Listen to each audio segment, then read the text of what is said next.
Hey, it's April from Lenovo Garden. Earlier this year, you guys watched me start my spring and summer crops indoors, and I made my own seedling mix. This time, I'm going to start my fall seedlings, and I'm gonna make some adjustments to my spring seed starting mix, and I'm gonna tell you why. So, in the spring and summer crops, I used coco coir only, and then as time went on, I fertilized with liquid seaweed.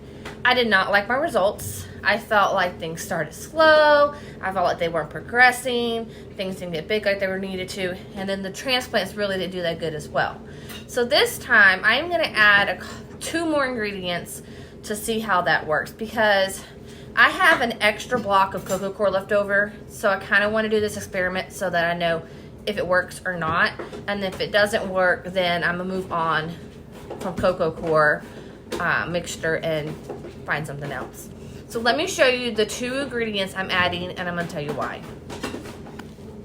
So one of the ingredients I'm adding is perlite, and the reason why I'm adding perlite is to add more drainage and aeration to the soil. This just helps make it a little bit lighter for the seedlings to start. The next thing I'm gonna add is earthworm castings. And the reason I'm adding this is because this is a good way to just add some nutrition to it. Most things come with just like a little bit of nutrition and like some type of fertilizer in it when you buy a bag of starting mix. So I just want to give it a little bit and see if just that tiny bit will help.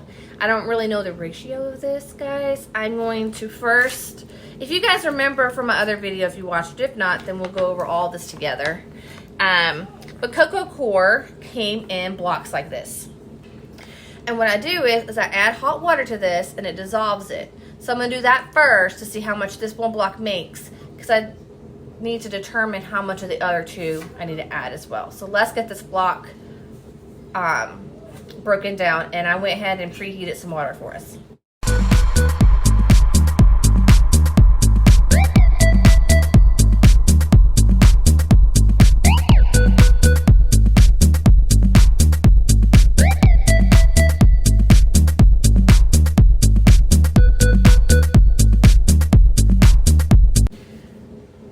So that's all it is to expand the coco coir. Now, I am looking at this and I am thinking that this is still probably not enough soil for what I want to do. So I actually have some peat moss on hand, and that can also be added to this. I've read in a book that a lot of people mix coco coir and peat moss. You just have to decide what you feel about, between coco coir and peat moss. I'm fine using both. I'm fine using either or. They're just light. They're good for moisture. They're perfect for seed starting. So I'm gonna run outside where I hold my peat moss, and I'm gonna grab me some peat moss to add to this before adding the other 2 ingredients. All right, guys. So I added 2 gallons of peat moss. I'm gonna add this rest of this water to it, and I'm gonna see how that mixes.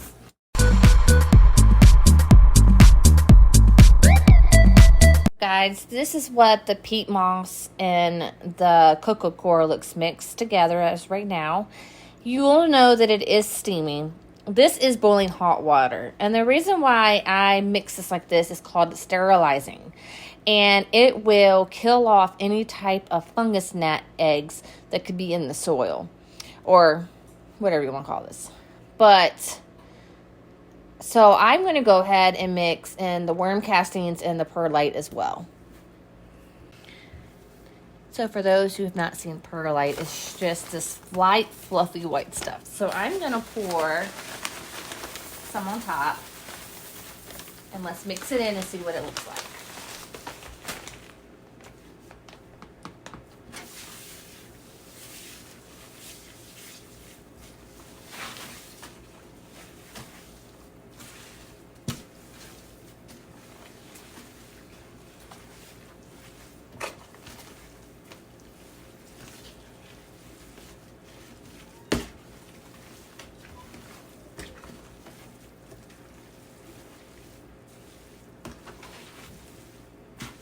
Guys, I'm gonna go ahead and add some more.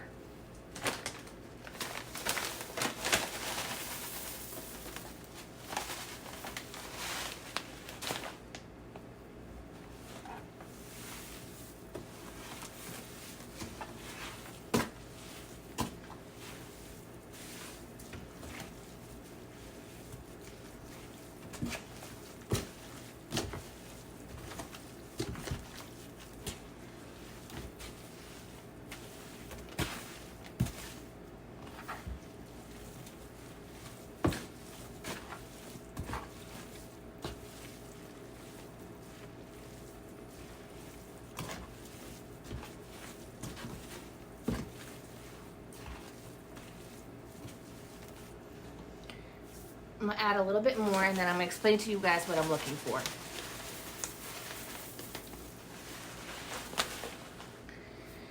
So when I'm mixing this to figure out what I want, I'm looking for there to be most definitely more soil than perlite, but I want to be able to see the perlite, and that's why this corner here, I feel like the under layer needed some more.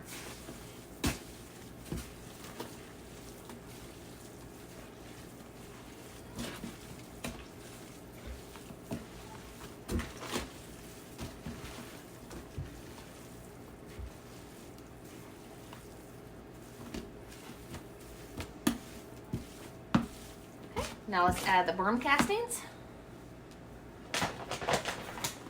Remember, I'm adding worm castings more for a nutritional value, so I'm gonna make sure I don't put like a whole bunch in there. So I'm just gonna like kind of do a small layer on top, mix it, and then a small layer. Because your start mix doesn't really need a lot of nutrition. Remember, your seed starter doesn't need a lot of fertilizer.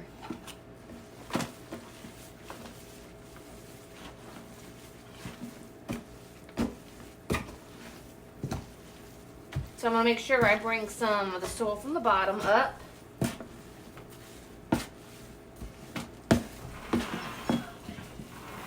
And I'm going to go ahead and mix just a little bit more of the worm castings.